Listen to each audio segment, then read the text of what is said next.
예수님께서는 천국을 비유로 하나하나 설명하시며 천국이 가진 영적 의미를 가르치셨습니다. 그러면서 오늘 우리가 읽은 세 가지 비유를 통해서 인생을 향한 참된 행복이 무엇인가, 그것을 우리에게 묻고 계신 것을 볼 수 있습니다. 오늘 우리가 읽은 본문에서 세 가지 직업군이 나옵니다. 하나는 농부, 하나는 장사꾼, 그리고 한 명은 어부입니다. 이 세 가지 직업은요, 당시 이스라엘 민족에게 있어서 가장 보편적인 생업들이었습니다. 그런데 오늘 그들의 삶에 일어난 일은 좀처럼 일어날 수 없는 아주 특별한 사건이다, 특별한 일임을 이야기하고 있습니다. 농부의 경우를 한번 보십시오. 남의 밭을 빌어서 농사를 짓는 이 농부가 어느 날 자기 밭에서 보물을 하나 발견하게 됩니다. 땅속에 묻혀있는 보물을 발견하게 됩니다. 당시 유대사회는요, 은행과 같은 돈을 보관할 만한 단체가 마땅치 않았습니다. 그래서 보물이나 돈을 보관하기 위해서 사람들이 썼던 방법 중에 하나가 땅을 깊이 파서 그 안에다 자기의 보물이나 돈을 감춰 놓는 일이었습니다. 그런데 오늘 밭에서 발견한 그 보물은 주인이 없는 보물이었다고 하는 거죠. 소위 횡재한 것입니다. 그렇다면 이 농부는 어떻게 해야 될까? 성경은 사람의 경우를 빗대어서, 예를 들어서 그 사람이 자기의 소유를 다 팔아서 그 밭을 삼으로 그 보물을 차지하는 것이 마땅할 것이다, 그렇게 이야기하고 있습니다. 장사꾼의 경우도 마찬가지입니다. 진주를 팔러 다니는 장사꾼이 자기 이윤을 좋게 내기 위해서는 가장 좋은 그런 물건을 구입해야 되지 않겠습니까? 근데 이 진주 장사가 어느 날 극히 값비싼 진주를 발견하게 됐습니다. 이것만 팔면 아주 큰 부자가 될 수 있을 것 같은 그런 진주였습니다. 어떻게 하겠는가? 그가 자기 소유를 다 팔아서 진주를 사지 않겠느냐, 그렇게 주님께서 비유로 말씀해 주셨습니다. 주님은 농부가 발견한 보 하나, 장사꾼이 발견한 진주를 천국에 비유하셨습니다. 천국이라고 하는 것은 어떤 것이냐? 사람이 자기에게 속한 모든 것을 주고도 아깝지 않을 만큼의 좋은 행복의 현실이다, 그것을 말씀해 주기 위해서입니다. 여러분, 그런데 한번 생각해 보십시오. 사람이 농부가 된 사람이 자기 밭을 아무리 판다고 해서 보화가 나오겠습니까? 보화가 나오는 것은 내 노력이나 또 내가 갖고 있는 지식이나 내 힘과 별개의 일입니다. 그냥 어느 순간 그 안에 보물인 것을 발견하게 되는 겁니다. 뿐만 아니라 극히 귀한 진주도 마찬가지입니다. 찾아다닌다고 해서 극히 귀한 진주를 발견할 확률은 그게 많은 것이 아닙니다. 어느 순간에 그 진주 앞에 자기가 섰을 때, 야, 이것이 정말 극히 귀한 것이구나 라는 것을 깨닫게 되었을 때 그때 그것을 구입할 수 있는 것뿐이지, 이 극히 귀한 진주가 나타나는 것이 당연한 일이 아닙니다. 오늘 성경이 우리에게 말씀해 주고자 하는 것은 뭡니까? 하나님 나라는 어떤 것입니까? 은혜의 나라라고 하는 것을 얘기하고 있는 겁니다. 우리 인간의 노력과 또 인간의 힘과 지식과 상관없이 하나님께서 은혜로 부어주시는 나라가 하나님의 나라다라고 하는 것을 우리에게 지금 설명해 주고 있는 겁니다. 사실 오늘 본문의 말씀 우리가 좀 귀를 기울여야 되는데요, 오늘 13장에 나타나 있는 그런 비유들 중에서요, 무리와 제자에게 함께 하는 비유가 있고, 무리를 다 돌려보낸 다음에 제자들에게만 하는 비유가 있습니다. 오늘 이 세 가지 비유는 무리를 다 돌려보낸 후 제자들에게만 하시는 그러한 비유의 말씀입니다. 이 말씀이 어떤 의미를 갖고 있냐면, 이미 우리들로 따지면 구원받은 백성들, 하나님을 나의 주님이라고 여기는 그 구원받은 백성들에게 특별히 주시는 메시지라고 하는 것을 우리가 좀 기억해 볼 필요가 있다는 겁니다. 무엇을 지금 주님께서 말씀해 주고 있는 것입니까? 너에게 이미 임한 그 하나님 나라는 세상의 어떤 것과도 바꿀 수 없는 하나님의 은혜의 선물이다. 가장 귀한 선물이다. 다른 어떤 것과 절대로 바꿀 수 없는 가장 가치롭고 고귀한 선물이다라고 하는 것을 이야기하고 있는 겁니다. 사실 여러분, 우리가 예수님을 믿는다고 할지라도요, 눈에 보이는 것과 눈에 보이지 않는 것들 중에서 어떤 것에 더 마음이 흔들릴까요? 눈에 보이는 것에 흔들릴 때가 참 많지 않습니까? 하나님 나라가 귀한 줄 알면서도 당장의 세상의 유익에 흔들리는 것이 우리들의 모습 아니겠습니까? 예수님께서는요, 제자들도 그렇게 산다고 하는 것을 너무나 잘 알고 계셨습니다. 그래서 이 비유를 통해서 무엇을 말씀해 주고 있는 겁니까? 너희가 비록 세상의 일들로 흔들릴 일이 많다 할지라도 세상의 것과 결코 비교할 수 없는 놀라웠고 또 아름답고 고귀한 것이 바로 천국이다 라고 하는 것을 얘기하는 거예요. 천국을 소유했는데 너희가 가장 귀한 것을 소유한 것을 알면서도 어떻게 너희가 세상 것을 탐하고 그것들에 향해서 마음을 빼앗길 수가 있냐? 그러지 말아라 라고 한 차원에서 오늘 말씀을 주고 있는 것이죠. 사실 사람들은요, 인생을 살아가면서 인생의 목적이라는 것이 사실은 간단합니다. 행복을 찾아 사는 것이 인생의 모습 아니겠습니까? 행복하기 위해서 참 애를 많이 씁니다. 그래서 돈을 많이 벌면 행복할 것 같아서 돈을 열심히 법니다. 그렇죠. 어떤 사람은 돈을 안 번다 할지라도 가족 간에 평안하게 지내면 그것이 행복이라 생각해서 그것을 누리기 위해서 열심히 가족과의 사랑을 유지하기 위해서 여러 가지 모습들을 갖고 있는 것을 볼 수 있습니다. 근데 오늘 주님께서 말씀하신 건 뭡니까? 우리에게 주어진 궁극적인 행복은 뭘까? 가장 큰 행복은 뭘까? 바로 너희 삶에 이미 임한 하나님의 나라가 가장 큰 행복이다. 그 나라를 붙잡고 살아가는 것이 행복이다. 그 나라를 추구하며 살아가는 것이 행복이다라고 하는 것을 다시 한번 우리에게 선포해 주시고 있는 겁니다. 열심히 농사를 지어서 많은 수확을 꿈꾸는 농부에게요, 너희 밭 한복판에 있는 보물이 이미 너에게 가장 큰 인생의 큰 수확이고 기쁨이라고 하는 것을 말씀하신 주님께서는요, 다시금 우리의 삶을 돌아보라고 지금 말씀해 주고 있는 겁니다. 여러분은 예수 그리스도께서 여러분을 구원하신 사실이 인생에 있어서 가장 큰 기쁨이십니까? 그것을 아멘을 쉽게 하실 수 있는 분들은 그것을 진짜 마음속에서부터 깊이 생각하고 누리고 있는 겁니다. 근데 여러분, 우리가 입술로는 그냥 아멘 한다고 말했지만 사실 속에서는 정말 그런가? 내가 정말 하나님께 구원받은 사실, 예수님의 십자가로 인해서 구원받은 사실이 인생에서 정말 큰 기쁨일까? 내가 우리 아들이나 우리 자녀가 잘 되는 것보다 정말 예수님께서 나를 구원하셨다는 사실이 가장 큰 기쁨일까?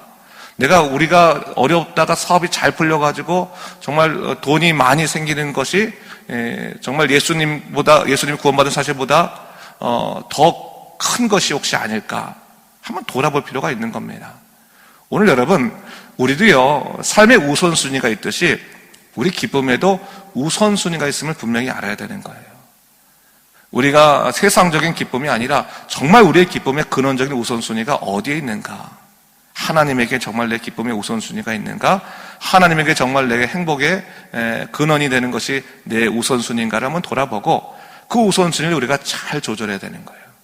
이미 우리에게 주어진 가장 큰 행복과 기쁨이 우리 안에 있다고 하는 것을 기억하고 우리가 항상 그것을 감사할 수 있는 믿음의 삶을 살아야 될 것입니다.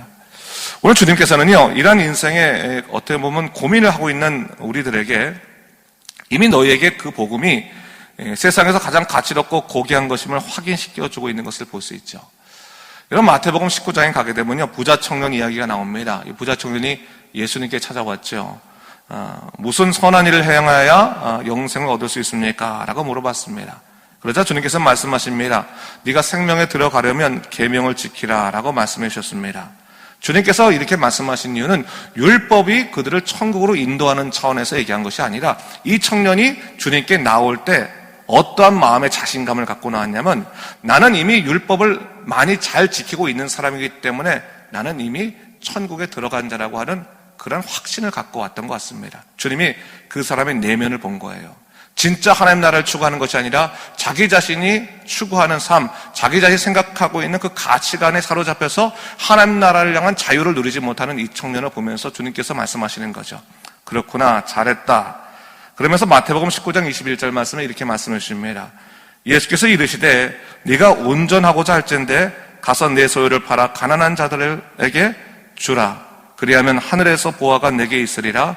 그리고 와서 나를 따르라 하시니 라고 했어요.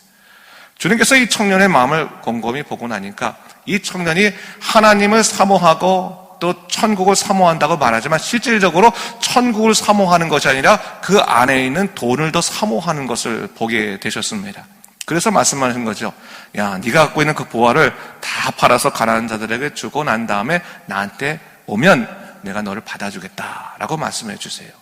그러니까 어떡합니까? 이 청년이 고민이 시작된 겁니다.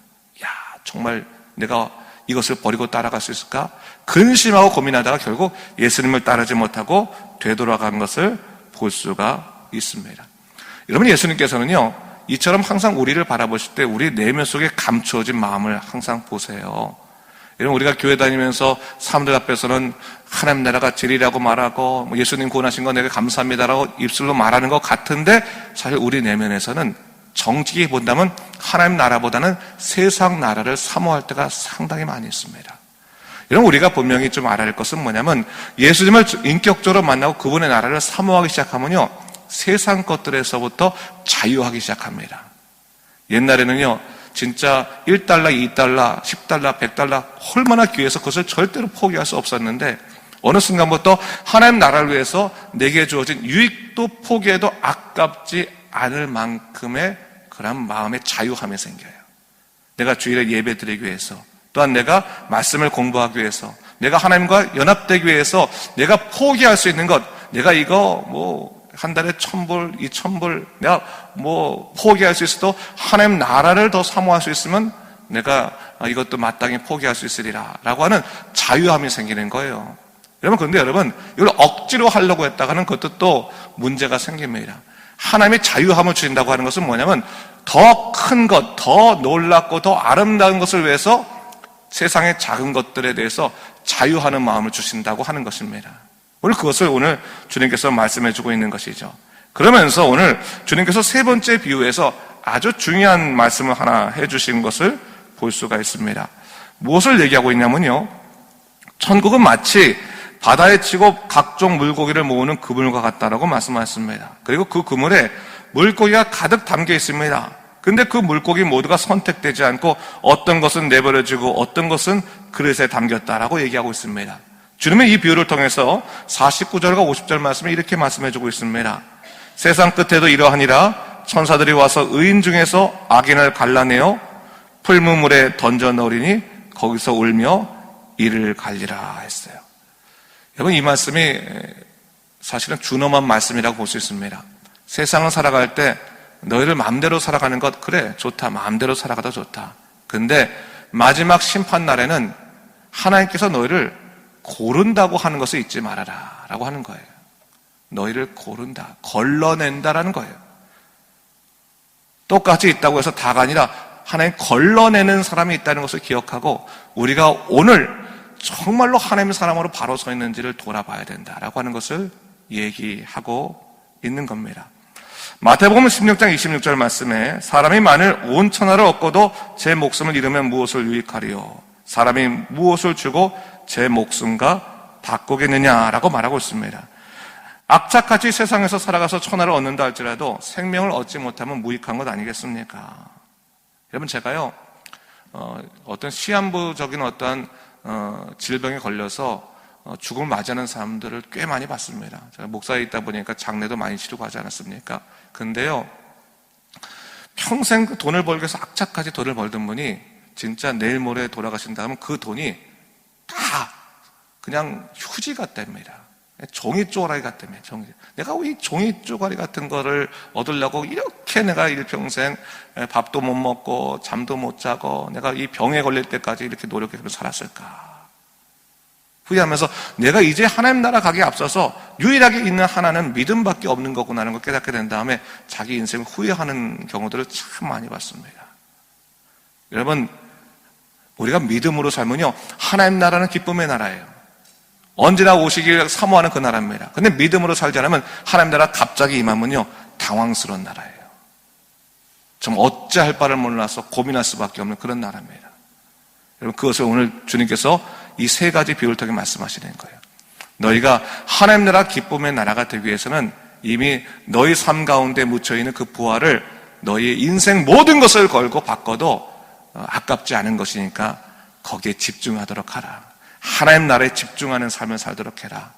하나님의 은혜를 집중하는 삶을 살도록 해라 라고 하는 것을 오늘 본문에서 말씀해 주시는 것입니다.